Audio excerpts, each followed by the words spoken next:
Hello मेरे प्यारे साथियों, क्या हाल चाल, कैसे हो आप लोग। मैं उम्मीद करता हूं कि आप लोग अच्छे होंगे। तो मैं आपके सोशल साइंस का टीचर आरडी सर, आप सभी सम्मानित विद्यार्थियों और हमारे साथियों का आपके इस प्यारे यूट्यूब चैनल पे हृदय रूपी गुफाओं से नमस्कार और प्रणाम करता हूं। स्वागत करता हूं साथियों आज के इस नए सेशन में।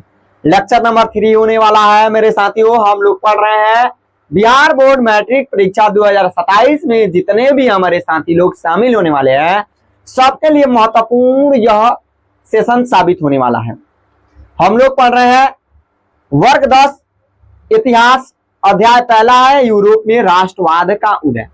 यूरोप में राष्ट्रवाद का उदय है और इसके तहत हम लोगों ने पढ़ा था पहले लेक्चर में राष्ट्रवाद पढ़े थे, नेपोलियन युग पढ़े थे। फिर हम लोगों ने पढ़ना शुरू किया था वियना सम्मेलन। वियना सम्मेलन के बाद हम मेटरनिक युग पढ़े थे। मेटरनिक युग के बाद हम बाबू समाप्ति के बाद पढ़े थे कि क्या क्या प्रभाव पड़ा।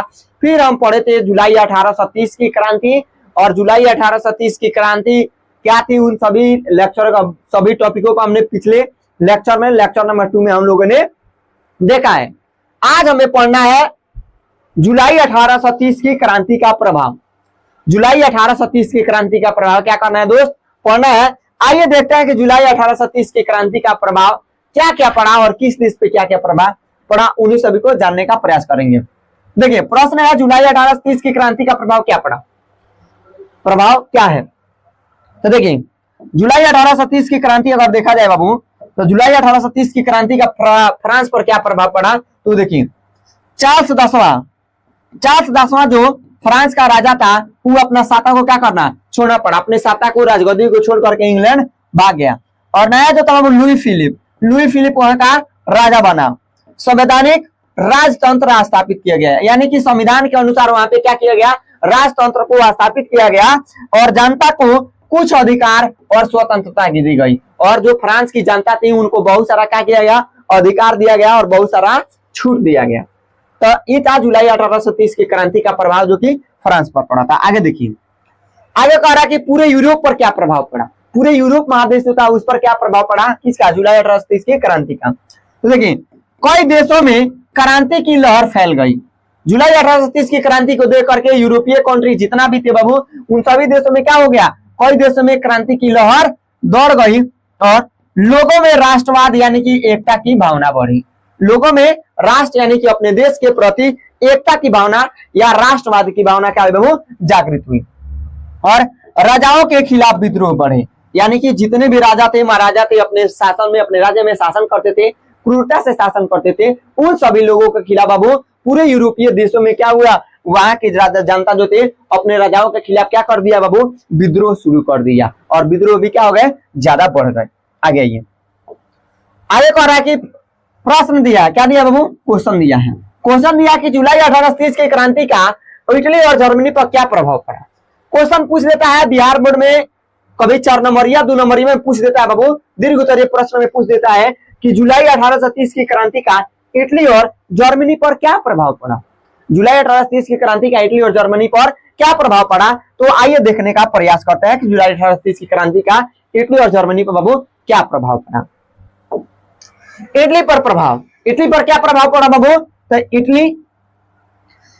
इटली में राष्ट्रवाद, एकता की भावना बढ़ गई। इटली जो देश था बाबू उसमें अपने देश के प्रति लोगों में राष्ट्रवाद की भावना जागृत हुई और एकता की भावना क्या हो गई, बढ़ गई।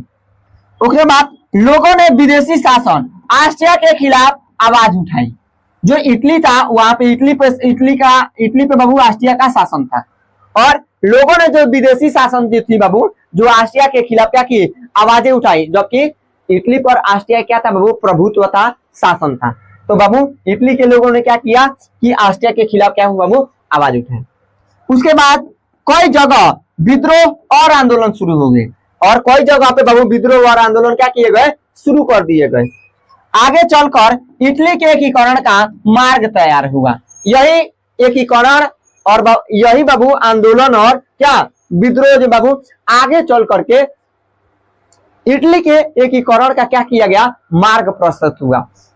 इटली का एकीकरण का क्या हुआ बाबू, मार्ग प्रशस्त हुआ। किसके प्रभाव से, जुलाई 1830 की क्रांति के प्रभाव के, उसी का देन है कि क्या हुआ बाबू, इटली में क्या हुआ, इटली का एकीकरण का मार्ग प्रस्तुत हुआ। आगे ही आगे कह रहा है कि जर्मनी पर क्या प्रभाव पड़ा। जर्मनी पर क्या प्रभाव पड़ा बाबू। तो जर्मनी जो है क्या है, यूरोपीय देश है, यूरोप में आने वाला क्या है बाबू, एगो देश है। जर्मनी में भी राष्ट्रवाद बढ़ा, जर्मनी में भी क्या बढ़ा बाबू, राष्ट्रवाद बढ़ा, और लोग एकता और स्वतंत्रता की मांग करने लगे। और जो वहां के लोग थे, जो बाबू उनको क्या किया गया था, बिखेरा गया था, तोड़ा गया था, देश गुलाम किया गया था, तो ये लोग भी क्या किए, एकता के लिए और स्वतंत्रता की मांग करने लगे। जिसके बाद कई राज्यों में विद्रोह और आंदोलन हुआ। और इसके बाद बाबू को जर्मनी में क्या भैया, जितने भी राज्य थे, बहुत सारे जो राज्य थे, उन राज्यों में भी क्या किया, विद्रोह हुआ और आंदोलन शुरू हो गया। आगे चलकर जर्मनी के एकीकरण की नींव पड़ी। यही बाबू जुलाई 1830 की क्रांति की ही देन है कि जर्मनी में भी आगे चलकर क्या हुआ, जर्मनी के एकीकरण का क्या हुआ, मार्ग प्रस्तुत हुआ। जर्मनी के एकीकरण का मार्ग प्रस्तुत हुआ और इटली के एकीकरण का भी मार्ग क्या हुआ बाबू, प्रस्तुत हुआ। किसके तहत, किसके चलते बाबू, तो जुलाई 1830 की क्रांति के। जुलाई 1830 की क्रांति का बाबू इटली और जर्मनी पर क्या प्रभाव पड़ा। तो क्वेश्चन आ जाएगा कि जुलाई 1830 की क्रांति का बाबू जर्मनी और इटली पर क्या प्रभाव पड़ा। तो लिखेंगे कि जुलाई 1830 की क्रांति का इटली और जर्मनी पर निम्नलिखित प्रभाव पड़ा।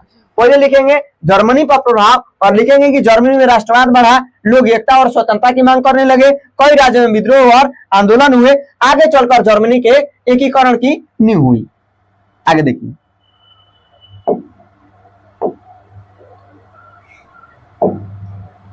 आगे कह रहा कि 1848 की क्रांति क्या है।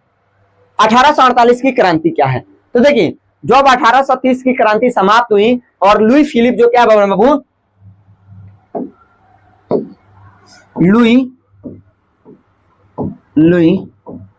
फिलिप क्या बना बाबू, फ्रांस का, लुई फिलिप फ्रांस का क्या बना, राजा बना। क्या बना बाबू, राजा बना। जो अभी लुई फिलिप फ्रांस का राजा बना, तो लुई फिलिप ने क्या किया, अच्छा तरह से शासन नहीं किया। जब अच्छे तरह से लुई फिलिप फ्रांस में शासन नहीं किया, तो उसे एगो और क्रांति का क्या किया बाबू, मार्ग प्रशस्त हुआ। एक और क्रांति का मार्ग क्या हुआ, प्रशस्त हुआ। एक और नया क्रांति फ्रांस में हुई, जिसे हम क्या कहते हैं, 1848 की क्रांति कहते हैं। क्या कहते हैं बाबू, सन 1848 की क्रांति। क्या कहते हैं दोस्त, सन 1848 की क्रांति कहते हैं। क्या कहते हैं, सन 1848 की क्रांति कहते हैं। तो देखिए सन 1848 की क्रांति क्या है।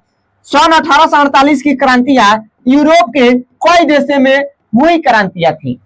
यानी कि सन 1848 की जो क्रांति थी बाबू, यह किसी देश में, एक विशेष प्रकार के देश में नहीं हुई थी, यह पूरे यूरोप के अन्य कई देशों में हुई थी। जैसे इटली में हुई थी, जर्मनी में हुई थी और फ्रांस में मुख्य रूप से क्या हुई थी, सन 1848 की क्रांति हुई थी। तो कह रहा कि 1848 की क्रांतियां यूरोप के कई देशों में हुई क्रांतियां थी। इसे राष्ट्रवाद और स्वतंत्रता की क्रांति भी कहा जाता है। सन 1848 की क्रांति को बाबू क्या कहते हैं, राष्ट्रवाद और स्वतंत्रता की क्रांति भी कहा जाता है। इसे राष्ट्रवाद और स्वतंत्रता की क्रांति भी क्या किया जाता है बाबू, कहा जाता है। क्यों कहा जाता है, क्योंकि सन 1848 की क्रांति के बाद बाबू सन 1848 में जो क्रांति लड़ी गई थी, इस क्रांति में बाबू अपने अपने देशों को आजाद करने के लिए लड़ा गया था। जिसमें बाबू इटली में लड़ा गया था, जब ऑस्ट्रिया का प्रभाव था, तो ऑस्ट्रिया के खिलाफ सन 1848 की क्रांति क्या की गई थी, लड़ी गई थी। और उसमें बाबू इटली के जो लोग थे बाबू, सभी लोगों ने क्या किया, भाग लिया और जर्मनी को खदेड़ने का काम किया, प्रयास किया। तो ये बाबू क्या 1848 की क्रांति, क्या बाबू 1848 की क्रांति है, 1848 की क्रांति है। इसको विस्तार रूप से बाबू सन 1848 की क्रांति को विस्तार रूप से अगले लेक्चर में पढ़ेंगे। कब पढ़ेंगे मेरे भाई, अगले लेक्चर में पढ़ेंगे। वीडियो कैसा लगा, वीडियो अच्छा लगा तो वीडियो को लाइक कीजिएगा, चैनल पे नया है तो प्लीज चैनल को सब्सक्राइब कीजिएगा। अभी हम लोग क्या क्या पढ़े हैं, आइए थोड़ा रिकॉल कर लेते हैं। रिकॉल कर लेते हैं। अभी हम लोग पढ़े थे प्रश्न, जुलाई 1830 की क्रांति का प्रभाव क्या है, फ्रांस पर क्या प्रभाव पड़ा बाबू। तो चार्ल्स 10वां को फ्रांस सत्ता छोड़नी पड़ी, लुई फिलिप नया राजा बना, संवैधानिक राजतंत्र क्या किया गया, स्थापित किया गया, जनता को कुछ अधिकार और स्वतंत्र मिली। कहां पे, तो फ्रांस में। अगला करा यूरोप पर प्रभाव क्या पड़ा, तो यूरोप में कई देशों में क्रांति की लहर फैल गई और लोगों में राष्ट्रवाद, एकता की भावना बढ़ी, राजाओं के खिलाफ विद्रोह बढ़ी। उसके बाद कह रहा है कि सन जुलाई 1830 की क्रांति का इटली और जर्मनी पर क्या प्रभाव पड़ा। देखिए इटली पर प्रभाव पड़ा बाबू कि जर्मनी में राष्ट्रवाद, इटली में राष्ट्रवाद, एकता की भावना बढ़ी, लोगों ने विदेशी शासन ऑस्ट्रिया के खिलाफ आवाज उठाई और कई जगहों पर विद्रोह और आंदोलन शुरू हुई। आगे चलकर इटली के एकीकरण का क्या हुआ, मार्ग तैयार हुआ।